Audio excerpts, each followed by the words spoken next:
Okay, hi everyone, and welcome to another Tribe Forex Power Hour. It is Marcello here with Nino, Pro FX Trader, and today is Tuesday, February 18th, 2014. We're going to do today what we have done for years, which is an analysis of the markets and evaluation of our strategies, which are based upon the 5 p.m. Eastern Time close of our daily bars and our 4-hour bars. This is important because it gives us a higher probability of success. So we're going to talk briefly about how it works, and then we're going to get into our daily market analysis. Guys, if you were with us yesterday, you would have had an opportunity of getting 6 out of 7 right on that, and I'll talk about that going forward. So anyway, here's how it works. This is our formula for success. Basically, we do our 5 p.m. market analysis. We'll do that analysis after the 5 p.m. close, okay? Each night we have two choices. Either we take a set and forget it trade, which we'll talk about briefly, and then, or we can also, number two, day trade in the direction of our bias using our points of decision pods for bigger profits. And if you haven't already joined Nino in the trading room, you can join him there Tuesdays and Thursdays at 1 a.m. Eastern Time or 8 a.m. Eastern Time to trade both the European market and the New York market as well. So how's it worked out for us? This is actually no chart of the euro dollar, and you can see here how it performed, basically doing exceptionally well using our biases. So let's talk about that really quickly. I actually have an up-to-date model of that. We were just discussing this, and this is my TradeStation modeling. And basically this is for the Aussie dollar. Basically, profit factor is 3.00, win ratio is around anywhere, can range between 80 and 90% as far as that's concerned. And that's the Aussie dollar, and that's what we're trading currently on our set and forget it trades. So having said that, guys, let's go ahead and take a look at the market. All right, so yesterday, if you remember, I called a sell actually on the euro dollar, and I'm going to tell you why. I called a sell on the euro dollar because we were really coming up against this resistance area. It was old support, it became resistance, and basically we had this doji that formed right on it, and it really showed us that the market was acknowledging that there was an area of resistance there. Well, so I called a sell on this one. Obviously that sell did not go. Price went in our direction, literally I would say about 14 pips or so, 12 pips, and then it went off in the opposite direction. Okay, so that did not work out for us on the euro dollar. What I would say here is that we have a buy bias. I think that's clear here. I'm looking for areas of resistance to hold us back here, and there is a slight bit of resistance, but for the most part, I think we have a clear way to get from euro dollar where we are right now at 137.50 to 13800. So look out for that. We've got the Bollinger right there, and we've got about 1.3815. We have an area of resistance there. So we've got a buy bias here on the euro dollar. Okay, so that was the one trade that did not go in our direction. All right, so yesterday, if you remember, the day before yesterday, what I also spoke about was this channel that we have on the pound dollar. Okay, so we've been in this channel here on the pound dollar, and we hit the very peak here of this channel, just a few pips away from the channel itself, the channel high, and that gave us a nice reversal candle, and I called a sell bias. Clearly, we did very well on that sell bias, price closing below the 23.6 fib area that we have here on the pound dollar, and for that reason, we're going to say that there's a probability that we're going to get a sell. Now, let me give you a caveat here. What I see here is that we're at 166.80, and basically we have a very strong area of support at 166.50. We may get a test of this, we may fall below it, but watch for price action at 166.50. You know, before it could potentially continue its move down here on the pound dollar. So we may actually see a little bit of ambiguous movement on the pound dollar, but for our bias, I believe that we've got plenty of space to be able to get our pips out for the pound dollar there. So we have a pound dollar sell. Dollar Swiss. Okay, so as the euro dollar moves up, the pound dollar generally moves down. They have an inverse correlation, and so basically, guys, we had a support area right here at 0.8900. This was another reason we call that sell on the the euro dollar, and it's because of that inverse correlation that's so strong, and both of them gave us confirmation at very strong areas. Look at this. Clearly, there was a nice 89. There was a horizontal area of support and resistance at 0.8900 here. Once again on February 14th, then again on February 17th. We'd have a reason to believe that that thing was going to continue to run up. Okay, and so what you can see is that price actually dropped below that line, and it's just what we would call a breakout. So we may get a retest of 8,900, but for the time being, we've got to look for the dollar Swiss, and we're going to call a sell on the dollar Swiss. There's no real support to interfere with a potential move down here on the dollar Swiss, so we're going to call a dollar Swiss sell. All right, so the New Zealand dollar we also called a sell, guys. We're at the top of that pennant. You can see that we got a doji there right off the top of the pennant, and this was a big, big winner, chicken dinner. This is really what we wanted. So basically we had a risk of about 24 pips, and then you can see that price dropped 65 pips, and that is just a beautiful trade because that gives us a very nice risk reward ratio that we can go home with. So today, guys, we have another sell bias here on the New Zealand dollar. We are currently, I think there is some support at this level, but I think that the major support level that we'll be looking for will be at the 50 EMA here, which is at 82.63. So I think we can drop quite a bit here. We can drop about 30, 40, 50 pips here on the New Zealand dollar, and so that's why I'm calling a New Zealand sell. All right, Aussie dollar. We also called a sell on the Aussie dollar. You can see that it tested our trend line here at the top. I got an awful lot going on here. I know that.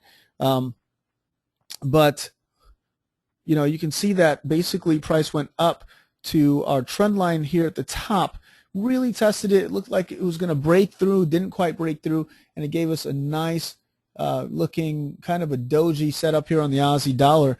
But what it does also, it confirms our area of resistance here at 0.9063.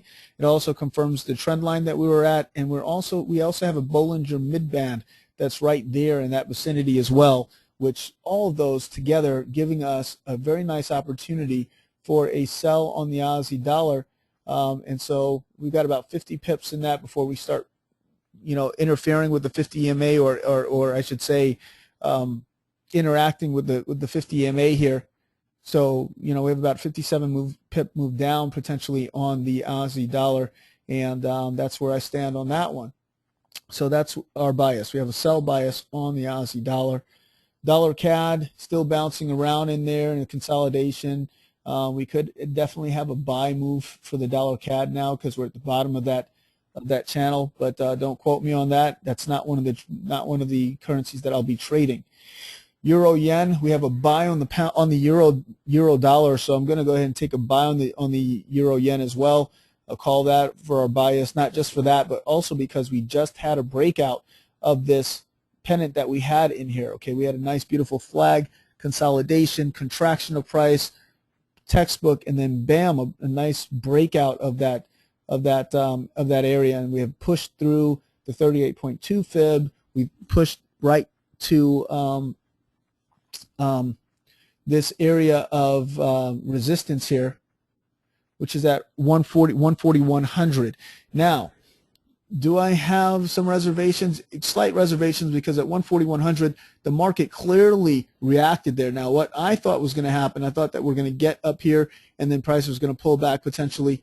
But what we were looking for, what we have here is that at the 140-100, price stopped. It acknowledged it at 140-102. Pulled back, not much, but pulled back. And that 140-100 was one of our areas that we're considering a very strong area of support. Can we see price push down here? Yes. So do we bet the farm on this one? Absolutely not. This is one of those trades that we're going to be more careful with and monitor, but I do think that there's a good chance that we could see the euro yen continue to move past this 140-100 area. So we may get a test here at 140.25 and then a push further up, or just simply a push up on the euro yen from where we are currently. Dollar yen. All right, this one was actually very textbook. It happened exactly the way that I said it would yesterday. If you watched our analysis yesterday, you would have seen me say, here are our two areas of resistance. If price pushes through here, look for a turnaround of price at 101.9. A turnaround of price, yes, at the 50 EMA at 102.50 or at the trend line at 102.67. So in that zone, we were expecting a turnaround, and we did really get that. It was actually very textbook. It was exactly as we thought it would be. And you can see here that price really goes to that 50, goes to that basically the 200 EMA on the 4 hour. Okay, and it turns right back around, giving us a nice what we call triple threat formation, and it's kind of just hanging out in that vicinity for the time being. What does that mean for us?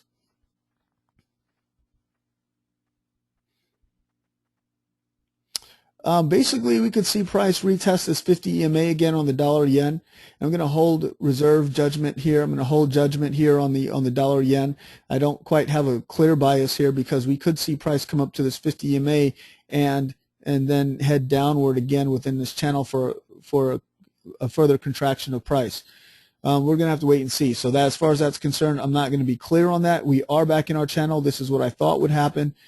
From here, I can see that. Let's see, 50, boom, boom, boom. All right, from where I am standing right now on the dollar yen, it looks to me that price will most likely, actually I will call a bias here, a sell bias on the dollar yen.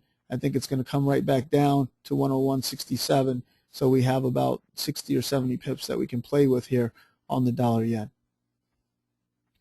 The pound yen, this is one of the clearer ones. This is another one that we had called perfectly. I said that price would move up, potentially get to the 171.50 area, and that's precisely what it did. It went up to that 171.50 area, that yellow line that we drew a few days ago, and it also intersects with our trend line. Okay, so we've got two major points. Now, this is one of the clear ones. This is definitely giving us a sell. It's definitely saying to us, hey guys, I want to take a sell here on this pound yen. This is what it wants to do. It wants to take a sell. Now, as long as there's no intervention, Japanese intervention or anything like that to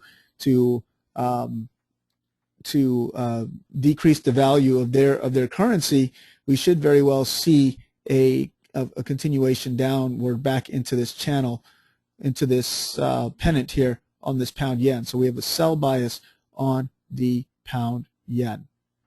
All right, guys, so if I can recap again, we've got a buy on the euro dollar. We've got a sell on the pound dollar. We have a sell on the dollar Swiss. We have a sell on the New Zealand dollar. We have a sell on the Aussie dollar. We have a euro yen buy, potentially. Watch for hesitation here at 141. We have a dollar yen sell, and we have a pound yen sell. The pound yen sell looks very strong, actually. And so that's what we have here on for the currencies for the day. Nino, I don't know if you've got anything to add to that at all.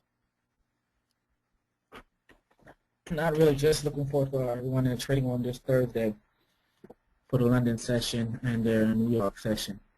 Excellent. Yeah, so there's a trade room, as I mentioned earlier, that will be going on in tribeforex.com. If you are a tribe member, you should absolutely be a part of that and get in there for the London session and at 1 a.m. Eastern Time. It's right there on the website. If you log in, you get to just trade with Nino, ask him whatever questions you may have, and also 8 a.m. Eastern Time for the New York session. We look forward to seeing you guys there, and we'll see you tomorrow for another edition of the Tribe Forex Power Hour. Happy trading, guys.